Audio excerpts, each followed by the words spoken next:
नमस्कार दोस्तों, स्वागत है आपका आपके यूट्यूब चैनल टुडेज न्यूज़ पर। तो दोस्तों देखते हैं क्या है आज की हेडलाइंस। यूएनएससी से भारत की चेतावनी। भारत का यूएनएससी में अस्थायी सदस्य के रूप में 2 साल का कार्यकाल 1 जनवरी से शुरू हो गया है। अपना कार्यकाल शुरू होने के बाद भारत के स्थायी प्रतिनिधि टीएस तिरुमूर्ति ने पहले सार्वजनिक बयान में कहा कि सीरिया में रासायनिक हथियार आतंकवादियों के हाथ लग सकते हैं और भारत इन हथियारों की संभावना के बारे में चिंतित रहता है जो इन आतंकवादियों और संगठनों के हाथ में जाते हैं। आतंकवादी समूहों को सीरियाई क्षेत्र में लंबे संघर्ष का फायदा मिला है और इस क्षेत्र ने खुद को खतरे में डाल दिया है और दुनिया इस क्षेत्र में आतंकी गुटों के खिलाफ अपनी लड़ाई को कम करने का जोखिम नहीं उठा सकती। आपको बता दें, संयुक्त राष्ट्र सुरक्षा परिषद द्वारा सीरियाई रासायनिक हथियार उन्मूलन के संबंध में मंगलवार को रासायनिक हथियारों को रोकने के लिए नई रिपोर्ट तैयार की है। आगे तिरुमूर्ति जी ने कहा कि भारत किसी भी समय और किसी भी परिस्थिति में रासायनिक हथियारों के इस्तेमाल का दृढ़ता से विरोध करता है। आपको बता दें, भारत में रासायनिक हथियारों को रोकने के लिए यूएनएससी के OPCW ट्रस्ट फंड को $1 बिलियन की सहायता भी दी है। यूके में 7 हफ्तों का लॉकडाउन, बोरिस जॉनसन का भारत दौरा रद्द। ब्रिटेन में वैक्सीनेशन शुरू हो चुका है, लेकिन कोरोना का कहर थमने का नाम नहीं ले रहा। अभी हाल के दिनों में कोरोना का नया स्ट्रेन मिलने के बाद से वहां संक्रमण और मृत्यु दोनों में वृद्धि हुई है। इसी को देखते हुए यूके के प्रधानमंत्री बोरिस जॉनसन ने वहां एक बार फिर से सख्त लॉकडाउन की घोषणा कर दी है। ब्रिटेन में कोरोना से अब तक 75,000 से अधिक लोगों की जान जा चुकी है।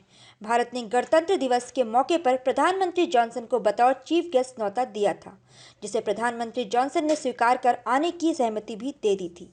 किंतु ब्रिटेन में नया स्ट्रेन आने के बाद संक्रमण और मृत्यु दर दोनों में वृद्धि हुई है। इसी को देखते हुए पीएम जॉनसन ने पूरे यूके में सख्त लॉकडाउन की घोषणा कर दी है और अपना भारत दौरा रद्द कर दिया।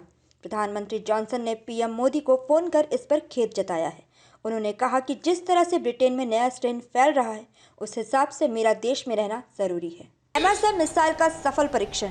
भारत का अपने पड़ोसी मुल्क चीन और पाकिस्तान के साथ सीमा विवाद चल रहा है। ऐसे में भारत भी अपनी रक्षा तैयारियों को मजबूत करने में लगा है। इसी के तहत भारत और इजरायल द्वारा संयुक्त रूप से एमएसएम यानी medium range surface to air missile का सफल परीक्षण किया गया।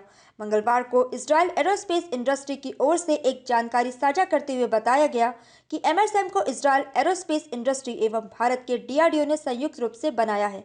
इन दोनों संस्थानों के अलावा इसमें कुछ अन्य रक्षा कंपनियां भी प्रोजेक्ट का हिस्सा रही हैं। यह मिसाइल डिफेंस सिस्टम जमीन से आसमान तक मार करने वाला है।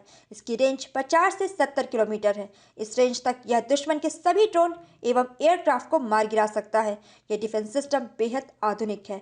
इसमें उन्नत किस्म की आर्य रडार का प्रयोग किया गया है। साथ ही इसके अंदर कमांड कंट्रोल, मोबाइल लॉन्चर्स और एडवांस इंटरसेप्टर्स भी लगाए गए हैं। इसका इस्तेमाल भारत की थल सेना, वायुसेना और नौसेना करेगी। चीन के साथ सीमा विवाद पर वार्षिक रिपोर्ट।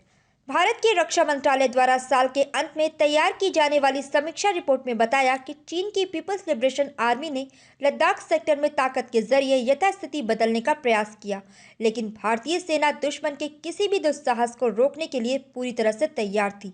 मंत्रालय ने बताया कि LAC पर एक से अधिक जगह यथास्थिति को बदलने की एक तरफा और उकसावे की कार्यवाही का मजबूती से जवाब दिया गया और पूर्वी लद्दाख में हमारे दावे की सूचिता को सुनिश्चित किया गया। आगे रिपोर्ट में 15-16 जून की रात हुई हिंसक झड़प के अलावा 28-29 अगस्त को भारतीय सेना के द्वारा एतिहातन पेंगोंग त्सो के दक्षिणी तट पर ऊंची चोटियों पर कब्जा कर लेने का ब्यौरा भी पेश किया गया। आगे रिपोर्ट में उन्होंने भारतीय सेना की तैयारियों का भी जिक्र करते हुए बताया कि भारतीय सेना एवं वायुसेना दुश्मन की हर हरकत को मुंह तोड़ जवाब देने के लिए पूरी तरह से तैयार है। ताज़ा खबर और लेटेस्ट अपडेट के लिए please like, share and subscribe.